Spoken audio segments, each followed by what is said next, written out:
I did see your comedy show. I didn't actually know you did comedy before doing this, or before I went there, actually. Yeah. So it was kind of a nice surprise to see you there. And you definitely stole the show. Like, you were one of the highlights of the, comedy club. Yeah. Tell me about how you got into comedy and what made you want to start doing that. Dog. Well, first thing I should do is shout out to Simply Chaos, man. I've only did it for 2 semesters, but it's been really fun. I love everybody in the club. Shout out my president, Caesar. Shout out to former president, Sharab. They're really doing their thing.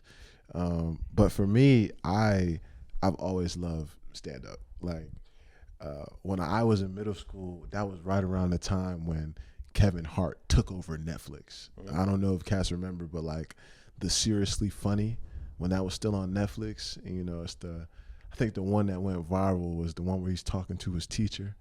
He's like, my mom told me to tell you, mind your God, you know what I'm saying? And so ever since then, man, stand-up has just had a grip on me. Kevin Hart, Chappelle, Bill Burr, Cat Williams. I mean, I've always just loved it. I actually went to my first stand-up live at Wells Fargo. I went to see Bill Burr a couple months ago, and it was great, man, seeing him live. But it's different. It's different seeing a comedian in person on the screen. So my friend Caesar, the one I mentioned earlier, he actually is the one who convinced me to try out for the Simply Chaos. And ever since then, man, it's been nothing but memories, man. I met a lot of cool people. I enjoy seeing people laugh. I like smiling. I probably smile too much. I feel like I got a constant grin on my face. And it's great when, other people can take part in that joy. And especially when you've been a part of it. So it's really been a cool experience. Definitely, if you're funny, try out, man. The club would love to have you. I won't be there anymore, but we got some great comedians coming after me. So check us out. Yeah. How do you go about prepping for a comedy show? Like, do you just, because I've never done anything like that, do you just sit in the mirror and practice your lines and stuff? Nah, man. I can't say that I ever practice my delivery, which is not normal. I think I've always had an inclination towards being in front of a crowd. It doesn't scare me. But what I practice in terms of the jokes is just the overall creation. Like, the first joke that comes to your mind might be funny, but there's ways that you can set it up. There's ways that you can pace yourself. There's ways that you can frame a joke that can take something that's ha-ha into something that makes a whole room bust out into laughter.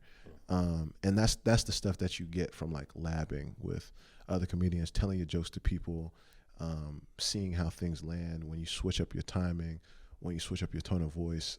That's the most important practice. It all starts with an idea, but the more you kind of rep that idea, that's when it becomes a joke. And eventually, that's the type of stuff you put in your set. So is it a big filtering process? Like, do you have some jokes that are throwaways that you toss out? Yeah. I mean, some jokes. I'm not much of like a one-line joke guy. I'm more of like I like to tell stories with my jokes. So a lot of the time I don't throw my jokes out, but I might find something funnier within the story that I didn't see originally, and that will become the new focus of the joke. That's really what will happen for me. It's not, I don't throw away many unless it's just a complete miss. But I don't like to talk about those. One thing I wonder is that, do you test run your jokes with a small group of people that you trust, or do you just say, I think it's funny, and then just go out and do it? Yeah, no. We test run jokes like as a club. Okay. So like, it's 11 of us. So I get 10 people who basically tell me whether or not this joke is complete trash or, whether or not it's actually funny. Sometimes even that isn't good enough. So, I'll pitch it to like my cousins who go to a different school, trying to get their vibe on it. Because everybody has a different definition of humor. But, if you talk to 10 people and 8 out of 10 of the people laugh, there's a high chance that you got a good joke. There's something there. Yeah. So that's really what we end up digging into. So yeah, you gotta hit those focus groups though. If you think something's funny and pitch it, there's a high chance that it's gonna fall flat on its face. I see that. I feel like it might be tricky taking tough criticism in that way? Like, oh, you're making a joke and people are just saying, oh, you're not funny. Or like, what do you think about that? Oh man, you gotta have, in order to ask for feedback, period, you gotta have thick skin. Yeah. Especially if you want to perform. I think though it's more of a disservice to me personally if I have a bad joke and you give me a pity laugh, and then I tell that same joke to 150 people and it's silence. that'll hurt me more than any criticism in the moment could do.